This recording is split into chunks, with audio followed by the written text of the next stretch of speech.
Assalamualaikum warahmatullahi wabarakatuh.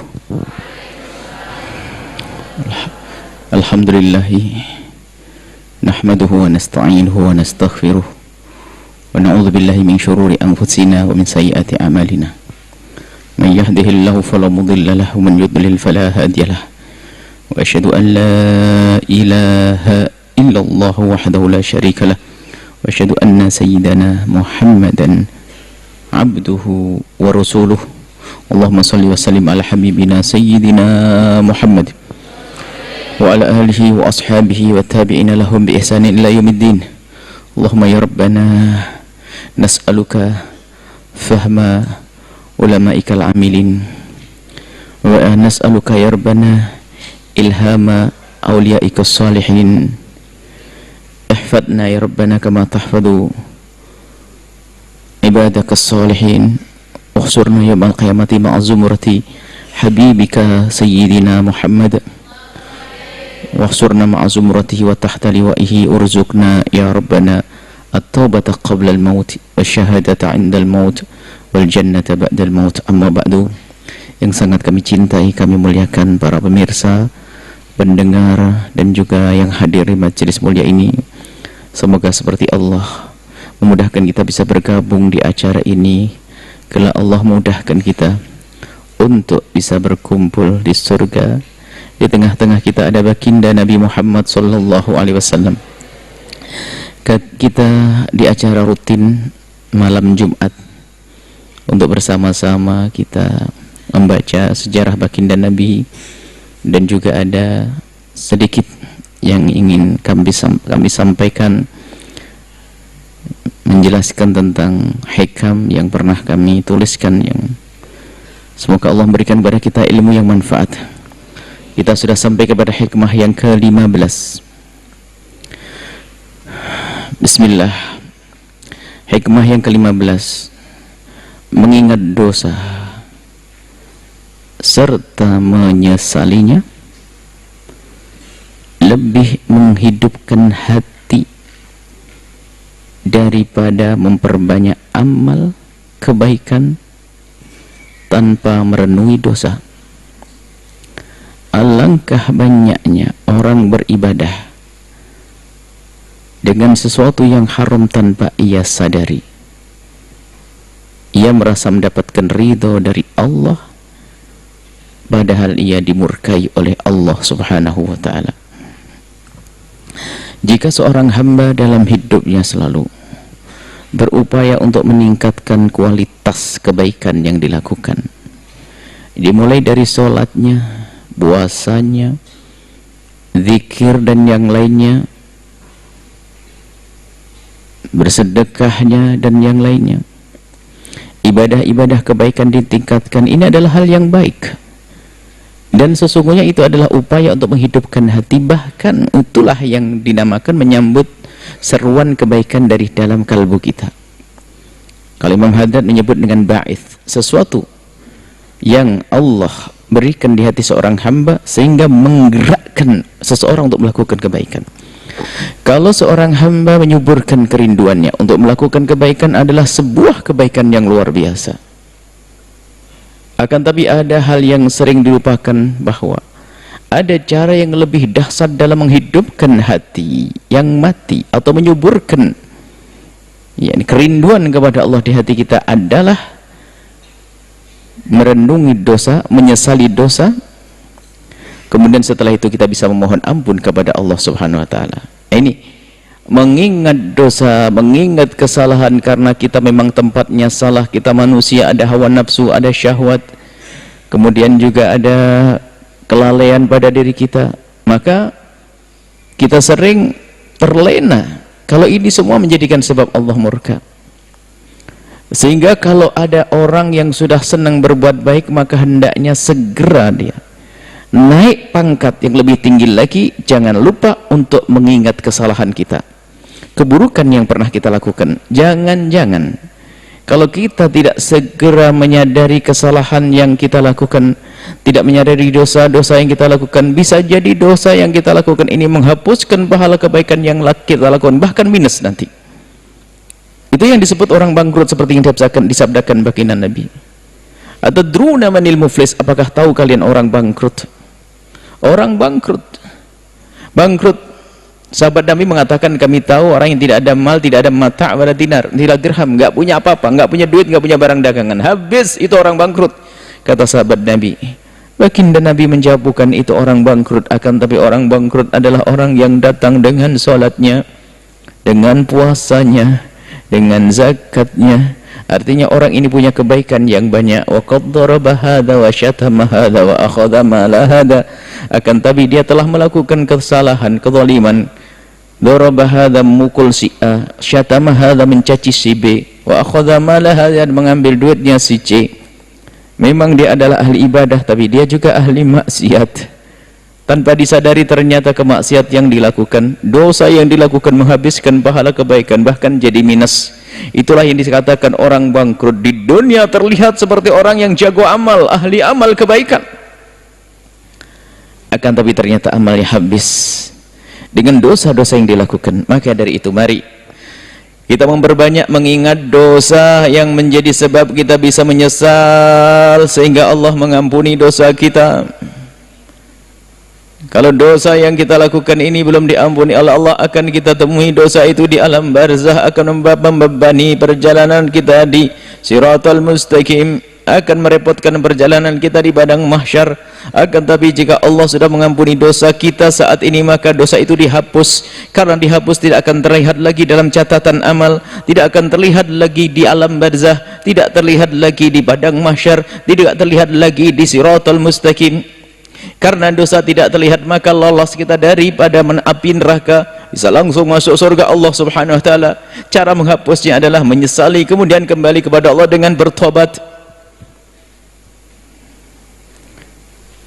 Bahkan kalau seandainya ada seorang melakukan kebaikan hanya sholat 5 waktu saja, puasa Ramadan saja, zakat ya sekedarnya saja sesuai dengan yang dia wajib keluarkan, dia tidak pernah melakukan sholat sunnah yang lainnya, juga tidak pernah melakukan puasa sunnah, bahkan sedekah-sedekahkan pun tidak, akan tapi dia tidak zalim kepada manusia, tidak melakukan dosa, maka sesungguhnya dia adalah ahli surga. Melakukan sholat 5 waktu saja, puasa Ramadan saja, zakat sesuai dengan yang diwajibkan, tidak lebih dari itu, akan tapi dia tidak melakukan dosa dengan manusia dan dosa kepada Allah, maka ketahuilah dia adalah ahli surga. Nabi mengatakan kalau memang seperti itu niscaya cukup untuk masuk surga, karena di sana ada orang yang terlihat dia banyak kebaikan yang mereka lakukan, akan tapi ternyata dosanya pun juga jalan. Maka perlu saat ini kita menyadari mata kita karunia dari Allah, akan tapi kadang tanpa sengaja melihat yang haram, sehingga bisa jadi keharaman itu menghapus pahala kebaikan yang pernah kita lakukan, atau bahkan hijab menjadi hijab sehingga kebaikan kita tidak diterima oleh Allah. Mari kita semuanya merenung kesalahan, maka merenungi kesalahan, mengingat dosa serta menyesalinya, itu lebih menghidupkan hati. Hati akan hidup dengan penyesalan akan dosa, karena penyesalan dosa itu adalah makna takut kepada Allah, takut hukuman Allah, takut murka Allah, takut siksa Allah. Maka di saat seorang hamba muncul rasa takut di dalam hatinya kepada hukuman Allah, maka saat itu akan timbul semangat untuk mengikuti perintah Allah. Menjadilah dia rajin ibadah. Kalau sudah rajin ibadah kemudian dia meninggalkan dosa, maka dialah orang yang selamat. Inna imra'atan tudkaru bi kathratis sholati wassiyami. Ada seorang perempuan disebut kalau dia adalah ahli salat dan ahli puasa. Kalau menyebut kebaikan wanita tersebut, orang terkagum-kagum karena dia adalah ahli salat. Puasa pun tidak pernah putus. Dia puasa salat, ibadah. Bisa jadi itu digelari orang yang paling solehah di kampung tersebut. Sahabat Nabi mendengar berita wanita seperti itu terkagum-kagum. Cuman yang bercerita melanjutkan cerita tentang wanita tersebut. Akan tetapi ya Rasulullah, kenapa? Akan tetapi wanita yang ahli sholat dan ahli puasa itu adalah dia orang yang kalau ngomong suka menyakiti tetangganya dengan lesannya. Di saat mendengar seperti itu, baginda Nabi spontan mengucapkan la khaira fiha, enggak ada baiknya bagi wanita tersebut, innaha min ahlin nari, dia ahli neraka.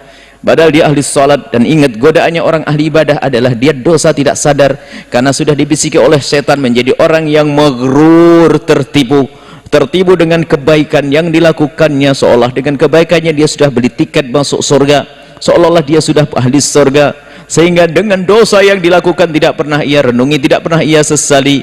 Maka dari itu mari kita saat ini memulai daripada menyesali dosa kita, dosa mata kita. Memang sesaat kita gunakan untuk membaca Al-Quran, memandang orang tua dengan penuh cinta dan hormat, memandang anak-anak kita dengan penuh kasih sayang, melihat orang fakir dengan kasih sayang. Iya, mata kita gunakan untuk itu. Akan tapi apakah kita juga menyadari bahwa suatu ketika mata kita ini melihat yang haram? Apakah kita tidak sadar keharaman yang dilihat oleh mata kita itu akan menjadi hijab untuk melihat Rasulullah, untuk melihat Allah? Mari jaga mata kita, jangan sampai kita hanya sibuk kebaikan akan tapi kita lupa dosa. Lesan kita, apa yang kita ucapkan, ada dua lesan yang kita miliki saat ini, zaman ini. Pertama lesan yang mengucap, yang kedua adalah lesan yang menulis. Dikatakan al-qalam, pena atau penulisan adalah ahadul lisanaini, salah satu dari dua lesan. Lesan yang pertama ini yang berucap, yang kedua adalah ini jemari.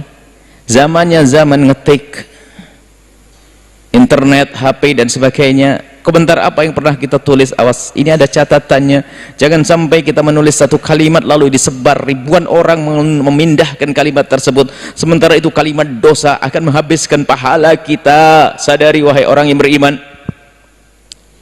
sadari, jangan sampai hanya menyuburkan kita ke ibadah yang kita lakukan, kebaikan. Kita harus waspada, ada hama. Petani yang cerdas adalah tidak hanya dia menyiram dengan pupuk, akan tapi dia harus tahu bahwasanya apa yang menjadikan sebab hama akan semakin mengganas. Maka harus ada obat anti hama. Bertobat adalah anti hama, menyesali dosa adalah anti hama. Agar kita di saat menyebut dosa-dosa kita ada tetesan air mata, dan ketahuilah tetesan air mata seorang hamba yang menyesali dosa adalah penghapus dosa itu sendiri. Dosa telinga kita dengar apa? Jangan-jangan telinga kita adalah telinganya orang yang fudul, orang yang mau tahu saja urusan orang. Setelah tahu lalu memindah omongan, memindah kepada orang, menjadi ahli fitnah, dengar gunjingan ahli fitnah gara-gara kuping kita, gara-gara telinga kita. Kalau telinga kita untuk bermaksiat, untuk mendengar yang haram, maka ketahuilah telinga orang yang buta, yang tuli itu adalah lebih bagus, karena orang tuli tidak pernah dosa dengan telinganya.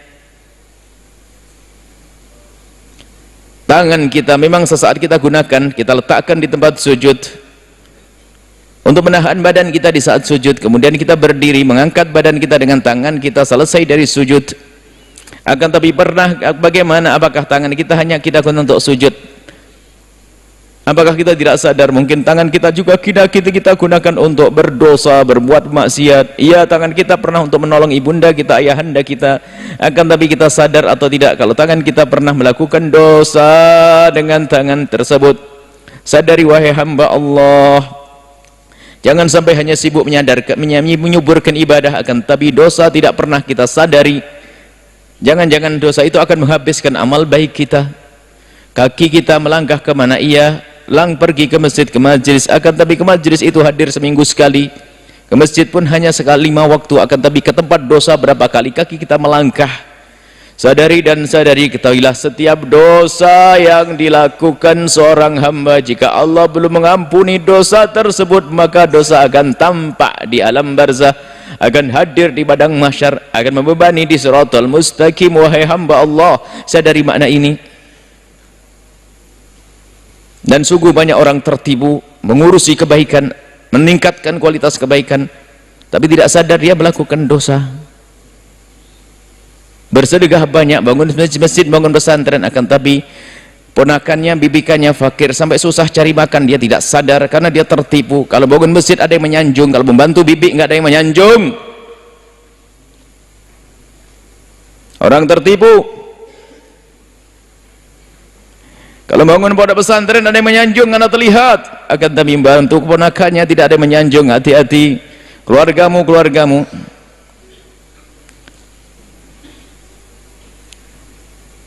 Kita perlu sadar akan dosa yang kita lakukan. Semakin banyak kita menyadari tentang dosa, semakin mudah kita untuk bertobat.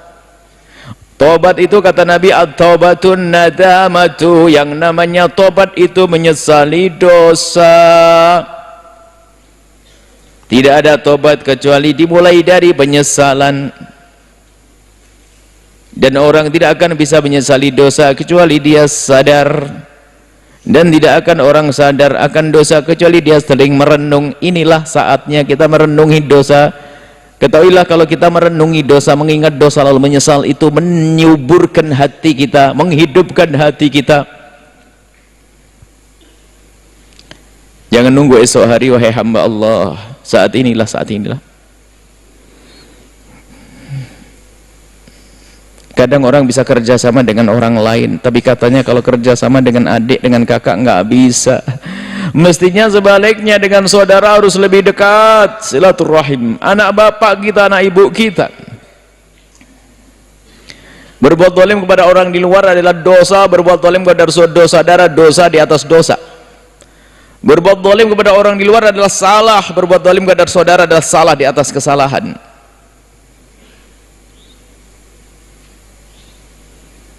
Sibuk menghafal Al-Quran, tapi dia lupa bahasanya harus dia menghargai pasangannya, suaminya mungkin, atau istrinya. Sibuk beribadah, tapi tidak peduli dengan anak-anaknya di rumahnya. Salah. Karena urusan kita dengan manusia dengan cara yang benar dan baik juga ibadah. Menyenangkan saudara kita adalah juga ibadah.